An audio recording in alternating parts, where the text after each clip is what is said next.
Assalamualaikum warahmatullahi wabarakatuh.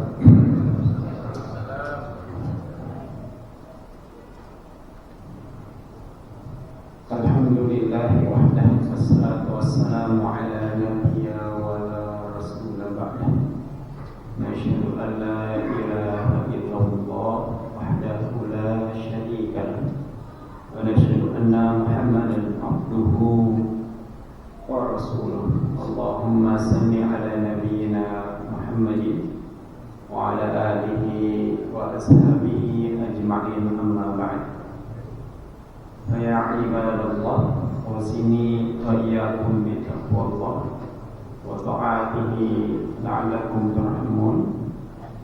Maqala Allah ta'ala fil Qur'anil Karim, a'udzu billahi minasy syaithanir rajim.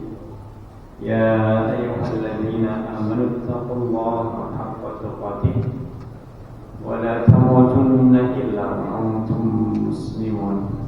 Wa qala aidan ya ayyuhalladzina amanu taqullaha wa kunu ma'as sadiqin. Wa qala aidan ya ayyuhalladzina amanu atii'ullaha wa atii'ur rasul wa ulil amri minkum. Fa'in tanaza'tum fi syai'in farduhu ila Allahi wa rasulih ila akhir ayat. Wa qala aidan wa ma atakumur rasul fakhudhuhu wa ma nahakum anhu fantahu. Wa qala Rasulullah sallallahu alaihi wasallam, ittaqillaha ayyuhumma kunta wa ittaqillaha mastata'tum. Bapak dan ibu-ibu, para jamaah pengajian pimpinan ranting Muhammadiyah Kukusan 2 serta pengajian Rahmat kajian rutin malam Jumat Masjid Al-Furqan yang seluruhnya dirahmati Allah Subhanahu wa taala, terkhusus yang saya hormati Ketua Pimpinan Ranting Muhammadiyah Kukusan 2 Bapak Haji Fauzan Sajid, didampingi oleh Bapak Sekretaris Pak Sahabudin, dan juga Bapak dan hadirin lainnya Pak Haji Safruddin, kemudian dan juga Bapak lainnya yang seluruhnya kita semoga selalu dalam keberkahan, lindungan, taufik dan hidayah Allah Subhanahu wa taala. Alhamdulillah, bersyukur kepada Allah Subhanahu wa taala pada malam hari ini, di malam Jumat pertama di bulan Rajab. Rajab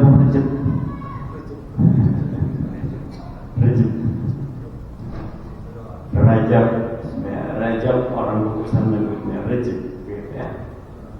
Malam Jumat pertama, kita sekarang di tanggal 3 ya, tinggal 3 Rajab 1446 Hijriah. Dan juga di bulan Januari 2025 ini malam Jumat pertama ya, di kalender Masehi atau kalender Miladiyah.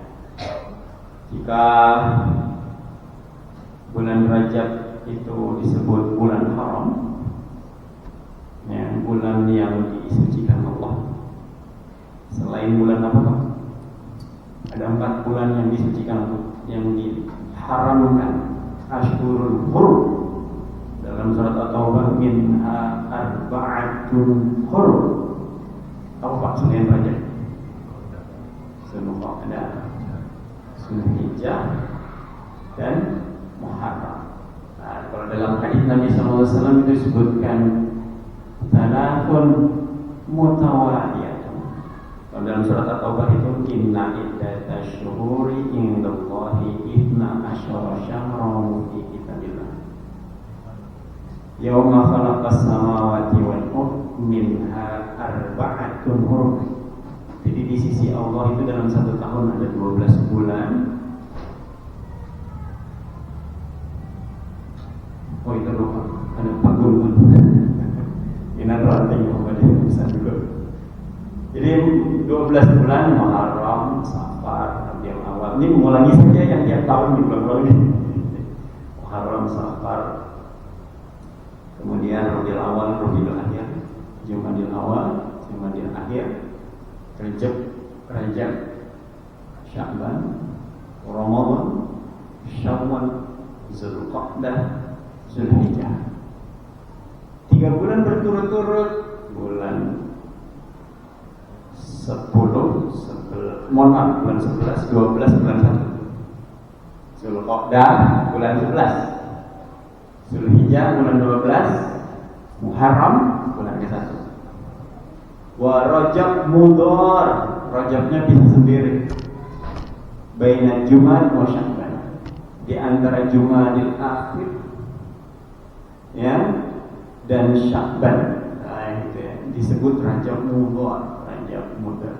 Nah, itu di 4 bulan Haram ini sebagaimana mungkin sudah banyak disampaikan bahwa beramal soleh yang dilakukan di bulan Rajab karena ikhlas, ya ikhlas karena Allah Subhanahu Wa Taala, maka dilipat gandakan jadi 2. Sebagaimana kalau dalam surat At-Taubah, fala tazlimu fihinna anfusakum, kalau orang menzalimi diri sendiri, salah satunya bikin dosa di bulan Rajab, Dzulqa'dah, Zulhijjah, Muharram, dosanya 2 kali lipat.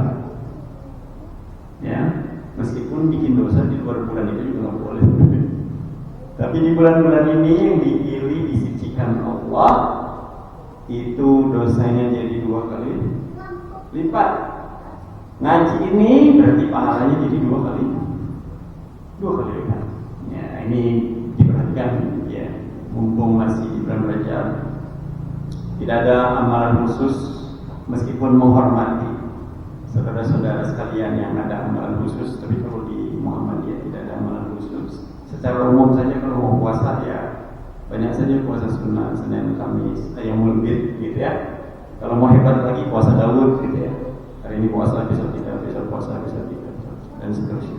Nanti bulan Rajab, Sya'ban, di bulan Sya'ban makin sering lagi puasa. Nah, gitu. Kalau kata Aisyah radhiyallahu anha, Ummul Mukminin, nanti bulan Sya'ban itu Nabi sering puasa lagi, tambah sering puasa sunnah dalam rangka menyambut bulan Ramadan. Nah, kita insya Allah Ramadan tanggal 1 Ramadan.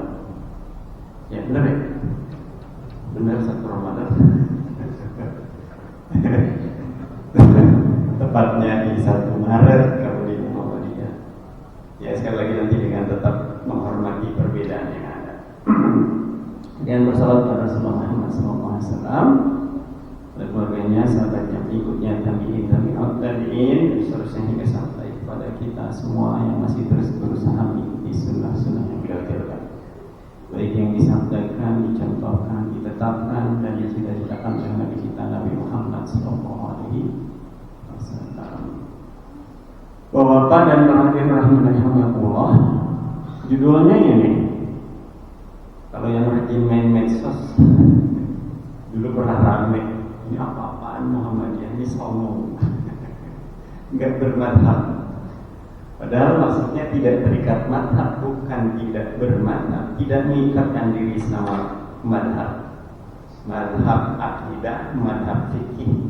Kalau kita kan masyhur madhab 4 ya masyhur 4. Di 4 madhab ini madhab fikih sebenarnya. Madhab Hanafi, Maliki, Syafi'i, Hambali, ini madhab fikih namanya. Ada madhab akidah, ada nanti Mu'tazilah, Asy'ariyah, gitu ya, Syiah, itu madhab akidah namanya. Kalau madhab akidah itu nanti bicaranya tentang misalnya nasib manusia. Kalau pas ditimbang beratnya sama antara baik sama buruknya, masuk mana kira-kira? Kalau kata orang Mu'tazilah, dia nggak masuk surga, nggak masuk neraka, disebut manzilah bainal manzilatain. Nggak masuk surga, masuk neraka. Ngeliat surga pengen, ngeliat neraka takut. Jadi di antara itu. Karena orang Mu'tazilah itu, meskipun Mu'tazilah ini madhab akidah yang tua, bahkan dinasti Abbasiyah ketika ilmuwan banyak muncul, itu mazhabnya Mu'tazilah. Meskipun nanti mentok, nanti Mu'tazilah itu mentok juga dalam beberapa kadar tertentu gitu. Yang dulu pernah saya sampaikan waktu saya ngambil S2 terus kemudian bertemu dengan Prof. Zainul Kamal, dosen saya. Dia menempatkan diri sebagai Mu'tazilah. Saya nggak tahu dia beneran apa enggak sebagai Mu'tazilah. Tapi saya meyakini dia hanya membangun situasi kelas. Waktu baru masuk, dulu pernah saya sampaikan. Waktu baru masuk, dosen saya itu bilang, saya nggak percaya azab kubur. Kita kan di kelas langsung puji ramai kan. Bisa-bisa ini dosen ada yang bilang begini.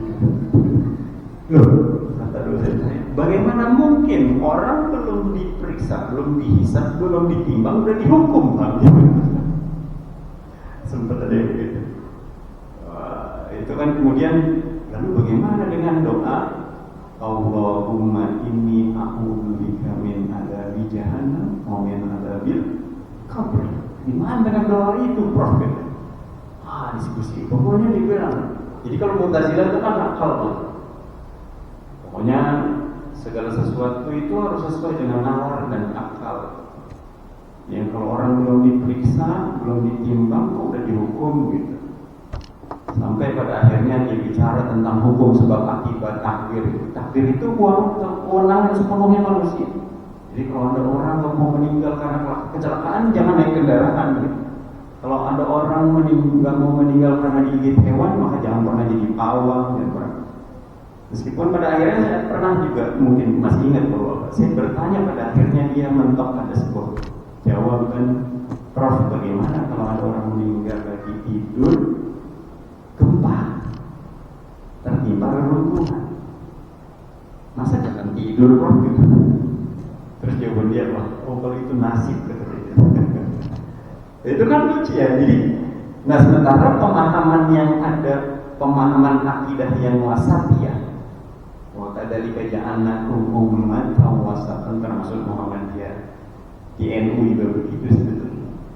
Meskipun Muhammadiyah tidak mendeklar secara langsung kami ini Asy'ariyah gitu, tapi dalam produknya kadang-kadang agak-agak mirip segala macam gitu ya.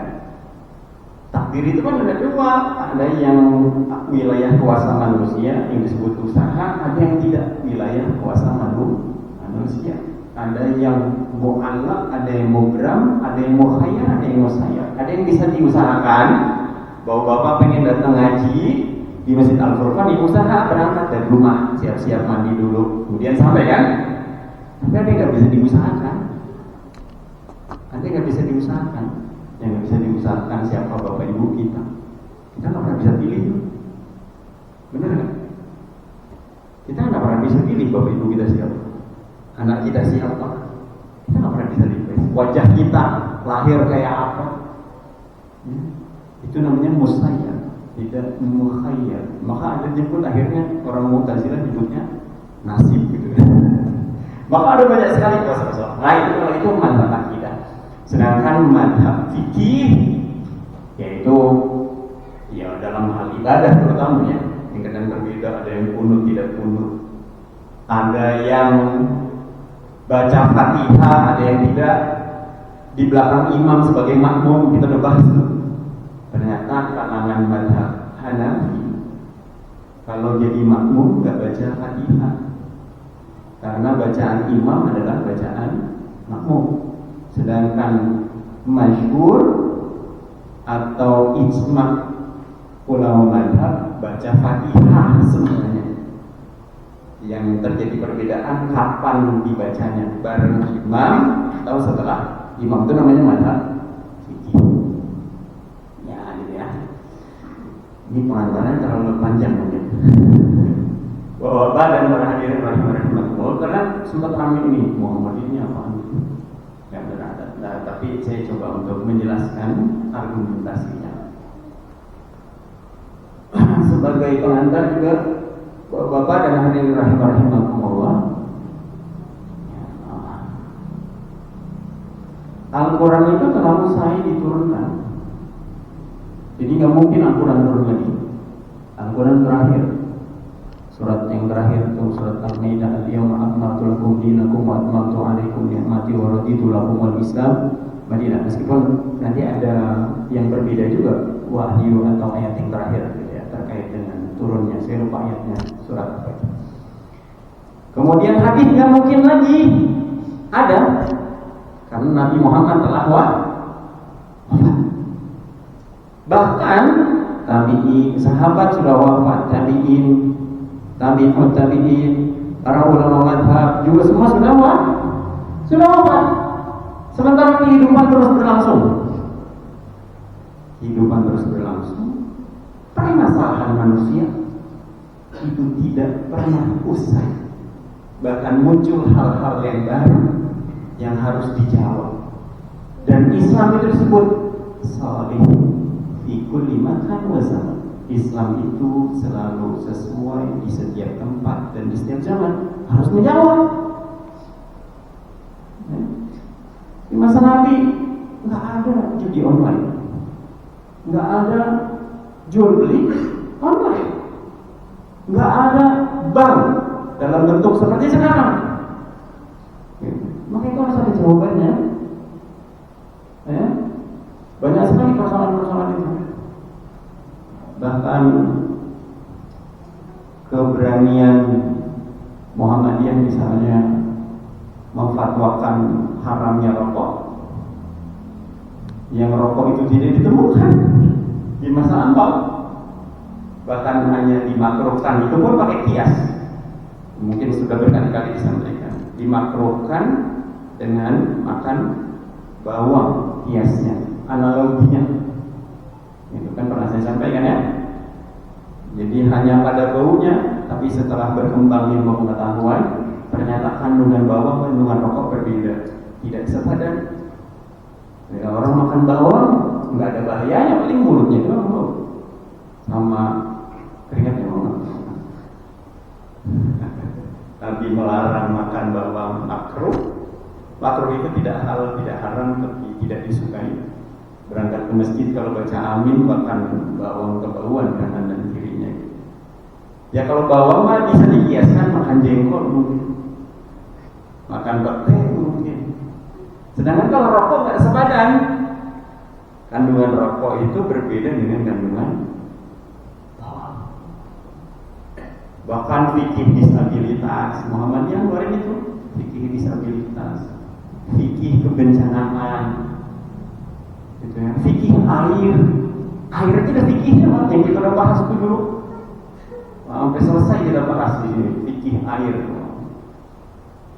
Tetap aja basisnya tetap berfondasikan Al-Quran. Ya, jadi butuh. Jadi ijtihad itu kalau di Muhammadiyah nggak tertutup, terbuka. Bahkan kadang-kadang boleh jadi belum ada jawabannya, tapi tetap pijakannya di Muhammadiyah itu meskipun tidak terikat mazhab, tidak bermadzhab, menghormati semua mazhab. Muhammadiyah bukan juga kitab-kitabnya ulama. Mana yang paling sesuai dengan konteks sekarang, sesuai dengan semangat Al-Quran dan Sunnah Nabi Muhammad SAW. Ini sejak awal dari kiedahan begitu dulu. Meskipun secara fikih kiedahan masih kunut, sholat masih kunut lah kiedahan. Masih kunut dulu.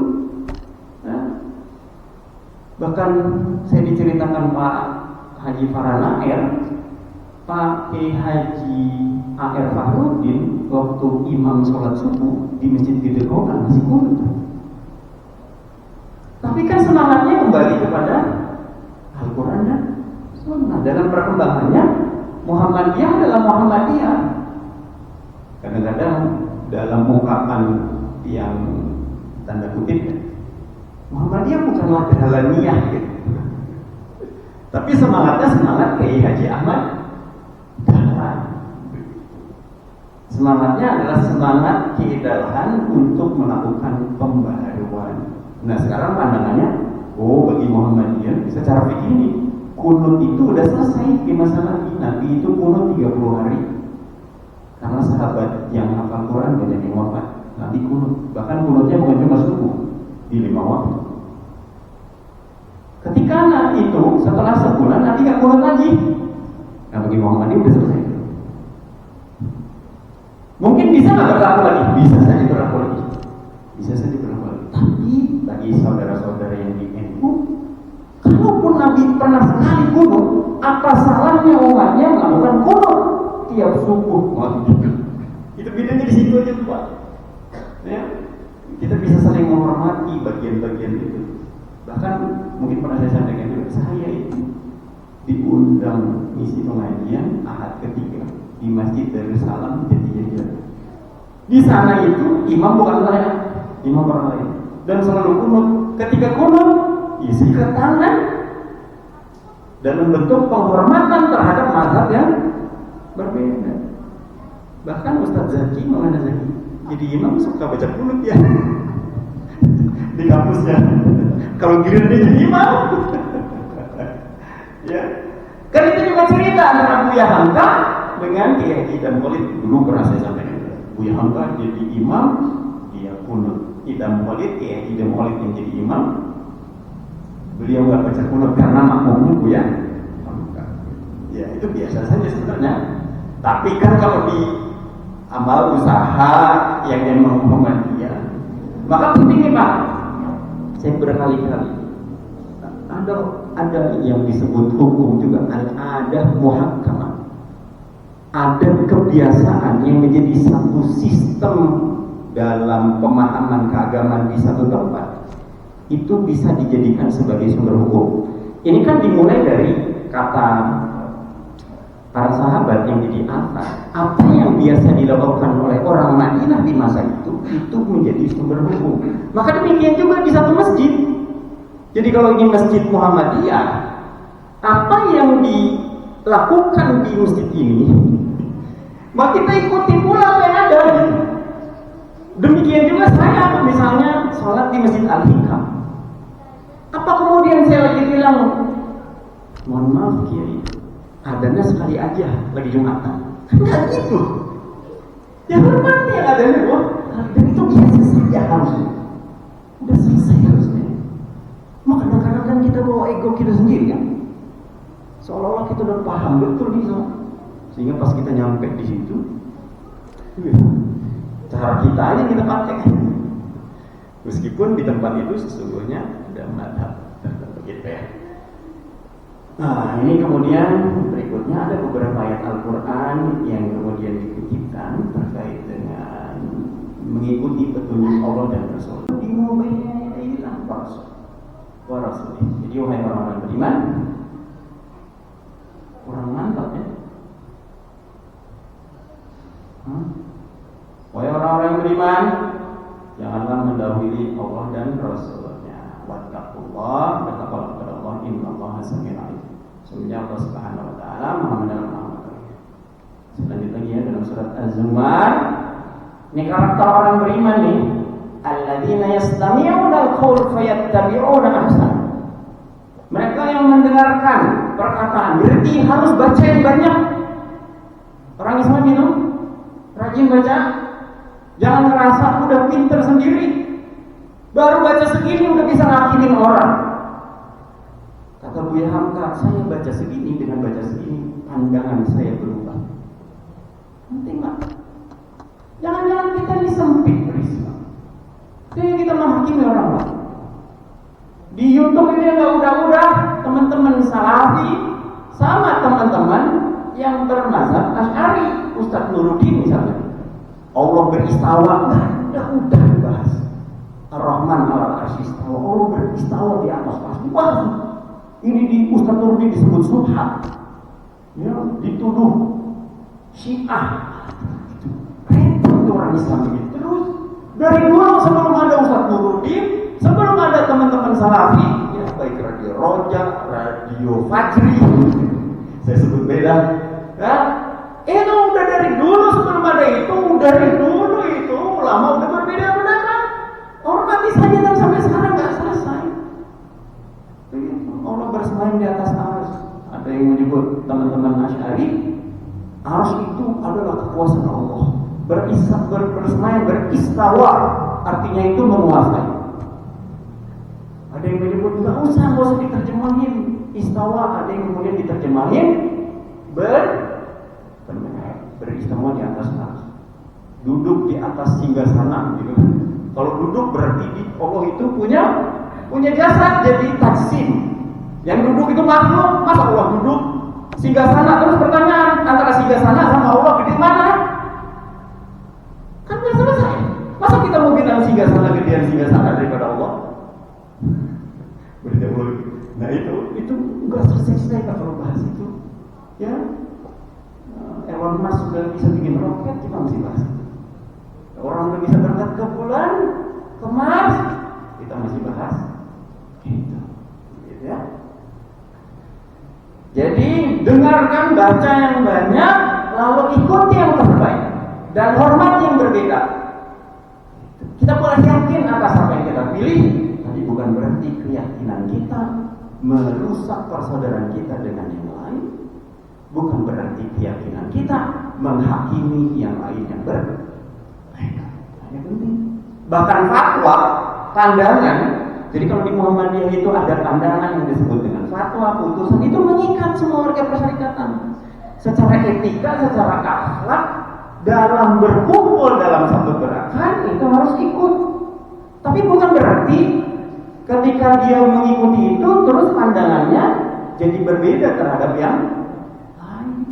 Tapi ketika Muhammadiyah sudah memutusin sami'na wa ata'na, karena level kita kan ada di bawah di akar rumput yang punya otoritas pandangan keagamaan. Itu kalau di Muhammadiyah namanya Majelis Tarji, di NU namanya Basul Masayat. Tapi bahkan orang ranting sekalipun itu bisa kasih masukan sampai ke PP, tapi masukannya kira-kira punya alasan yang kuat atau tidak. Sama Pak, tadinya salam Muhammadiyah itu wabarakatuh ke kanan dan ke kiri, itu di HPT 1. Tapi banyak masukan-masukan, ditelaah kembalilah semua dalil. Lalu di HPT 3 ada qaulul qadim, qaulul jadid, ada perkataan fatwa pandangan Muhammadiyah yang lalu dan yang terbaru. Yang lalu wabarakatuh dan ke kiri, yang terbaru mengukuhkan wabarakatuh dan ke kanan dan ke kiri, ditambahkan warahmatullah ke kanan dan ke kiri. Dua-duanya masyru', bisa begitu. Jadi ngikuti yang terbaik. Ini hadis ya, taraktu fikum amrayni lan tadillu ma tamassaktum bihima, kitab Allah wa sunnatan nabiyhi.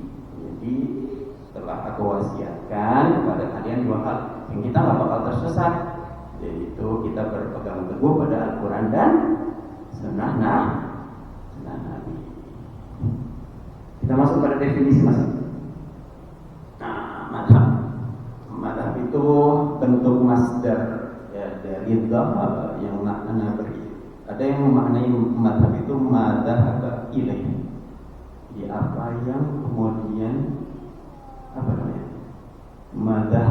ilaih. Dhahab itu artinya pergi ya, apa yang kemudian pergi darinya, artinya jalan gitu ya, yang sebagai pijakan landasan. Sedangkan madhab itu at-tariqatu. Nanti ada madhab tasawuf, gitu ya. Nanti ada lagi tuh tasawuf. Bapak-bapak mungkin pernah dengar tariqah, tarekat Naqsabandiyah, gitu ya. Itu adalah tarikat atau lembaga atau tempat berpendidikan menyucikan jiwa, namanya Naqsabandiyah. Kita nggak usah masuk tariqah lah, gitu ya. Nanti repot bingung. Ini kalau saya ngutip Kiai Hasyim Muzadi saja, kata Kiai Hasyim Muzadi, kalau orang pengen dekat sama Allah, punya kejernihan hati, nggak usah muluk-muluk ikut tariqah. Benerin aja sholat 5 waktu. Sholat 5 waktunya dibenerin. Niscaya hati kita akan disucikan dan ada beberapa tabir-tabir yang akan dibukakan oleh Allah Subhanahu wa taala. Sholat 5 waktu itu ya. Secara terminologi, madhab bagi ilaihi imam min al-a'immah min al-ahkam al-istihadiyah. Jadi sesuatu yang menjadi tempat imam dari para ahli agama tentang hukum-hukum. Jadi Jadi satu tempat, satu pijakan, ya, tentang hukum-hukum bersifat ijtihadiyah yang digali berdasarkan sumbernya, ya, sumbernya Al-Quran dan Sunnah. Oh, belum ya? Wah, ini saya coba cek GPT ini belum benar tapi kalau ini benar. Jangan jadi rujukan karena kan semuanya pakai AI nih. Bapak-bapak punya WA, ada AI-nya nggak? Ada yang biru-biru dulu. Saya ketik nama, kamu kenal Pak Haji Sahrudin? Ntar dijawab kan dia. Kalau dia kenal seperti itu. Ya, AI. Tadi saya sama anak saya, tolong gambarkan saya gunung yang indah. Nama itu digambarin nama dia Pak. Bagus juga sih Pak. Tapi jawaban AI ini belum tentu benar ya. Ya, butuh konfirmasi. Kemarin bikin proposal hitanan massal. Draftnya hitanan massal klinik sama PKU Muhammadiyah kerja sama dengan Badan Eksekutif Masjid. Draft proposalnya itu minta tolong sama tolong bikinin saya proposal hitanan massal. Dibikin apa dia? Nah itu dijadikan rangka aja acuan nanti kita buat ya. Nah ini madhab menurut GPT yang gratisan belum berbayar. Itu definisinya ini ya, madhab yang jadi jalan cara. Saya lanjut saja Pak ya. Ini aliran madhab fikih. Jadi ada Sunni, ada Syiah, ya, ada Sunni, ada Syi'i, ada Hanafi, Maliki, Syafi'i, Hambali. Sebenarnya masih banyak lagi ya. Kalau di Syiah, Syi'i itu Ja'fari, Ismaili, dan Zaidi. Syiah itu jangan pukul rata semua sesat ya. Ada juga yang mereka itu dekat sama Sunni. Salah satunya adalah Syiah Zaidi. Nah beberapa yang masuk di Indonesia di awal, ada satu buku judulnya saya lupa itu pengantarnya Pak Amin Rais. Orang ini orang Syiah, tapi Syiah Zaidi. Syiah Zaidi itu hanya mengutamakan Ali bin Abi Thalib dibanding sahabat yang lain. Jadi tidak sampai mengkafirkan. Ada beberapa yang mengkafirkan memang itu jadi persoalan. Kalau sahabat dikafirkan, Aisyah radhiyallahu anha dikafirkan karena pernah perang dengan Ali bin Abi Thalib, repot nanti. Ya, berapa banyak ribu hadis yang harus dihapus. Kalau Zaidi itu hanya mengutamakan Ali bin Abi Thalib lebih utama dari sahabat yang lain, tapi masih terima. Bahkan sampai yang ekstrimnya Syiah itu mungkin pernah saya sampaikan. Syiah itu ada yang menyebut Allah salah kirim wahyu.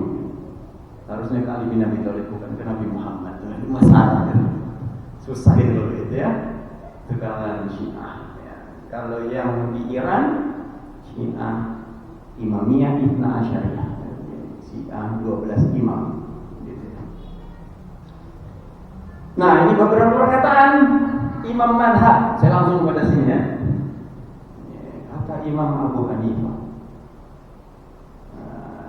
ini pendiri dan menjadi imam Madhab Hanafi.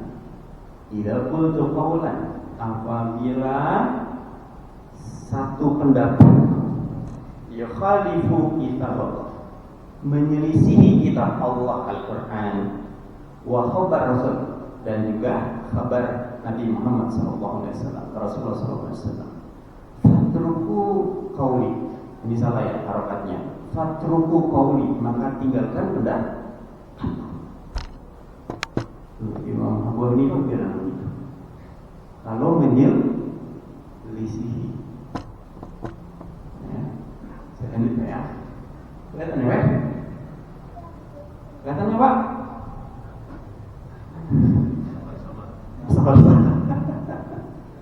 Bagaimana ya jadinya? Ini udah gede belum nih? Begini. Oh ya. Ana basyarun, saya ini manusia biasa, kata Imam. Akhtau wa usibu. Ya, bisa saja saya salah, bisa saja saya benar. Fadhuru fi ra'i, maka simak, perhatikan, teliti. Wah, gitu ya. Ra'i, benar. fa kullu ma wafaqal kitab was sunnah. Ya.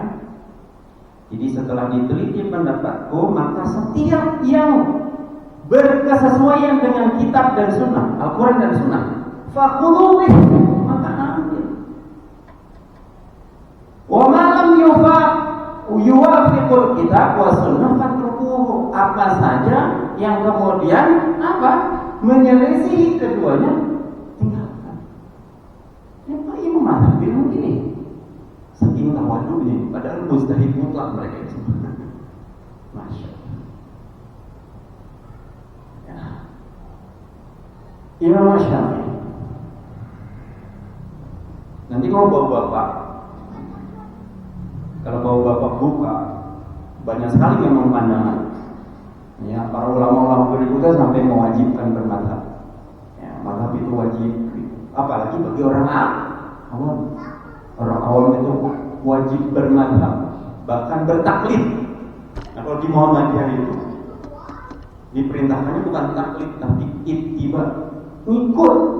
Ikut tapi tahu alasannya. Maka orang Muhammadiyah karena kebangetannya egaliter, kadang-kadang orang ranting bisa protes sama ulama Muhammadiyah. Dan kalau di kalangan saudara-saudara kita yang lain dianggap nggak sopan itu, kualat sama kiai. Meskipun kalau bapak nonton YouTube, buka nih pesantren Lirboyo, pesantren mana tuh, Sarangan, Pondok Sarangan, pesantren Mbah Maimun Zubair. Itu antara kiai sama murid santri itu belajar berdebat, Pak. Berdebat tentang dalil. Wah, itu kalau saya perhatikan seru sekali, Pak. Masalahnya kalau kita nggak biasa, nggak sanggup, Pak. Karena sambil merokok itu banyak asapnya banget. Gitu ya, banyak asap gitu. Terus sedangkan kalau di Muhammadiyah mah nggak pakai banyak asap gitu. Nah ini disebutkan idza wajadtum fi kitabi khilaf. Kalau kalian mendapati dalam kitabku ini khilaf, bertentangan, berselisih sunnah Rasulullah sallallahu alaihi wasallam dengan sunnah Rasulullah SAW, fakulu bisunnah, maka berpendapatlah dengan sunnah Rasulullah SAW. Ini ya, jadi itu diperintahkan begitu. Ini lanjutannya potong. Jadi ada apa namanya? Fatruku qauli. Imam Ahmad bin Hanbal, la tuqalliduni, jangan taklid kepada, wala tuqallidu Malikan, jangan juga taklid kepada Malik, wala Syafi'i, jangan juga kepada Syafi'i, wala Auza'i dan juga Auza'i, wala Thawri dan juga Thawri, wa khud min haitsu akhdu ya. Dan ambillah di mana mereka semua mengambil. Itulah mengapa kalau di kalangan Hambali arju ilal Quran wa sunnah, kembali pada Quran dan sunnah sebagai mazhab yang terakhir gitu ya. Nah, kalau di Al-Azhar, di Kairo, ini 4 mazhab, bahkan lebih dari 4 mazhab. Di NU, di Nahdlatul Ulama 4 mazhab, tapi kecenderungannya kalau fikih ke Syafi'i. Bagaimana dengan di Muhammadiyah? Nah, ini dalam masalah 5 al-masail al-khams, Islam yang dipahami oleh Muhammadiyah. Jadi perhatikan ya, Muhammadiyah bukan agama, sama NU juga bukan agama. Ya, dia adalah alat, adalah wadah untuk memahami Islam. Bagi Muhammadiyah, apa sih yang disebut dengan Islam dalam al-masail al-khams? Masalah 5 di himpunan putusan tadi pertama, ad-din, apa ad-din al-islami lil Muhammadi. Agama Islam menurut Muhammadiyah, huwa ma anzalallahu fil Quran. Ya, ini banyak sekali dibahas. Jadi apa saja yang telah diturunkan oleh Allah Subhanahu wa taala di dalam Al-Qur'an, wa maja'at bihi sunnah sahihah, dan apa saja yang telah datang darinya sunnah sahihah Yang dimaksud sunnah sahihah itu sunnah makmulah. Minal awamir wan nawahi wal irsyadati li salahil ibad dunya wa ukhra. Yang di dalam Al-Qur'an dan Sunnah itu terdapat perintah-perintah, larangan-larangan, petunjuk-petunjuk untuk keselamatan dunia dan akhirat. Jadi ini dipahami oleh Muhammadiyah apa sih Islam? Islam itu yang tertuang yang diturunkan dalam Al-Qur'an, kemudian dijelaskan pula dalam hadis-hadis Nabi sallallahu alaihi wasallam. Sedangkan pandangan-pandangan ulama yang berbeda-beda itu, ya karena memang manusia wajar berbeda-beda. Bahkan di 4 mazhab aja kadang-kadang beda, tidak semua sama. Tidak semua sama. Bahkan Imam Hambali sampai bilang gitu, nggak boleh taklid gitu. Ini penting. Nah, maka Muhammadiyah itu tidak bermadhab, tapi bermanhaj.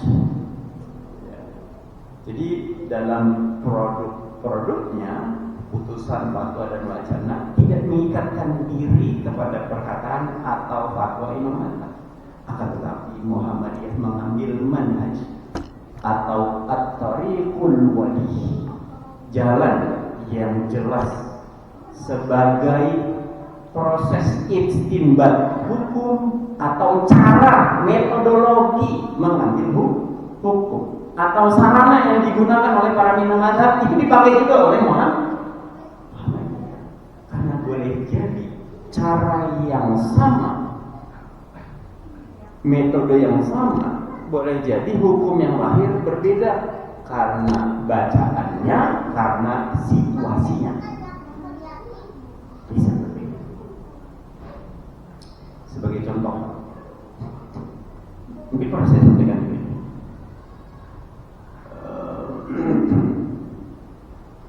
Al-Hubbus Surah, hukum gambar.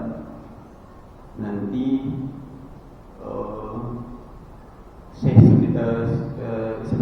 Saudi itu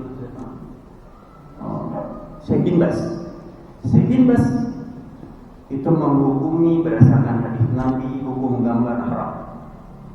Asyadul adab bihil abdu yaumil qiyamah al-musawwir.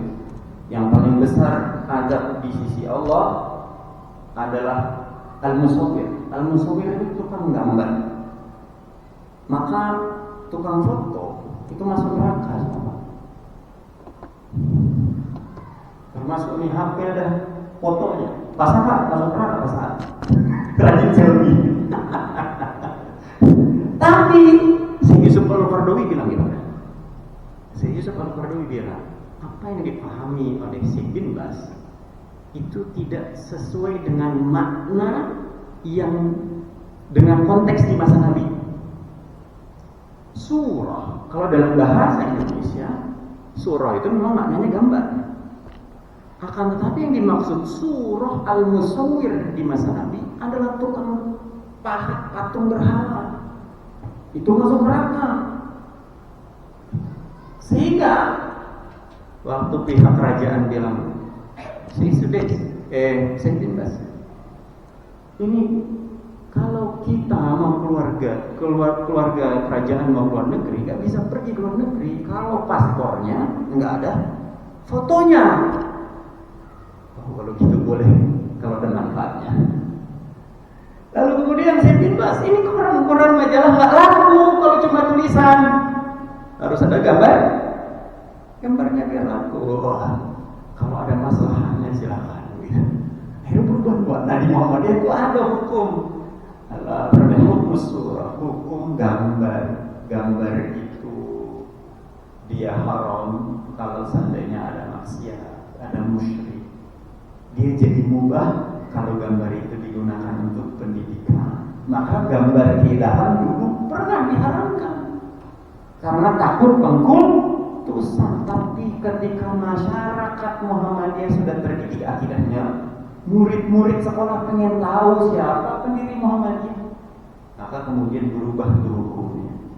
Nah di situ kalau di dalam himpunan putusan tadi sempat disebutkan bahwa Aisyah radhiyallahu anha waktu pertama kali dinikahi oleh Nabi Muhammad SAW punya boneka. Ya, boneka itu kan makhluk hidup, ada fungsinya, ya. Maka dari situ boleh diperbolehkan. Gitu ya. membahas tarjih. Nah, di Muhammadiyah ini saya kutip dari Prof. Samsul Anwar, memahami agama dalam perspektif tarjih dilakukan langsung dari sumber-sumber pokoknya, yaitu Al-Quran dan Sunnah, melalui proses ijtihad dengan metode-metode tertentu. Jadi nggak sembarangan Pak, nggak cuma baca Quran terjemahan terus langsung simpulin, salah itu. Nggak gitu di Muhammadiyah juga. Anggapan langsung ambil ke sumbernya, Quran dan Sunnah, baca terjemahan terus dihukumin, nggak gitu juga. Jadi ada metodologinya, belajar usul fikih juga, tafsir juga, hadis juga. Melalui proses ijtihad dengan metode-metode ijtihad yang ada. Ini berarti Muhammadiyah tidak terafiliasi dengan mazhab. Namun hal ini juga bukan berarti Muhammadiyah menafikan pendapat fuqaha yang ada. Bahkan satu pandangan fatwa hukum itu tidak bisa menghapus hukum yang lain. Jadi hukum baru itu tidak dalam rangka menghapus, itu menghormati yang berbeda. Ini saya percepat ya. Pendapat-pendapat mereka sangat penting, ya, dan dijadikan bahan pertimbangan untuk menentukan diktum norma atau ajaran yang lebih sesuai dengan semangat di mana kita hidup. Itu Prof. Samsul Anwar gitu. Maka Muhammadiyah punya pandangan hukum poligami, yang lain sunnah poligami. Tar dulu menurut Muhammadiyah apa iya poligami sunnah? Belum tentu. Kalau disebut sunnah, bapak-bapak kan pada girang-girang banget. Tapi lupa kalau sunnahnya Nabi, istri pertama meninggal dulu baru Nabi. Nah, nanti kalau konteks lebih luas lagi, itulah kenapa misalnya hiduplah istrinya lebih dari satu. Tapi orang Muhammadiyah berikutnya, jangankan istrinya lebih dari satu, mimpi aja nggak berani mungkin. Karena minal khaifin. Nanti ada pandangan-pandangan tertentu. Oleh karena itu kesimpulannya, jika merujuk pada dalil Al-Quran dan pendapat para ulama mazhab di atas, sesungguhnya Muhammadiyah sedang menjalankan perintah Allah, Rasulnya, dan pendapat para ulama mazhab dalam berislam. Ya udahlah. Jadi ini kita sebenarnya kalau kita posisikan sebagai pembelajar, nggak boleh berhenti belajar, lalu kita akan lapang bertemu dengan yang berbeda. Nah kita kadang-kadang masalahnya di situ Pak, belajarnya berhenti, atau belajarnya gitu juga, atau belajarnya baru sekali berhenti, terus menghukumin orang. Nah, itu repot tuh. Jadi kita berislam dengan Islam yang sempit, padahal harusnya kita berislam dengan Islam yang tapi bukan berarti nggak punya prinsip begitu. Ya, Allah alam bisawab. Mudah-mudahan yang disampaikan bermanfaat bagi penyampai dan bapak-bapak serta hadirin sekalian. Nasrun minallah, fadlan wa rahmatullahi wa barakatuh. Assalamualaikum warahmatullahi wabarakatuh.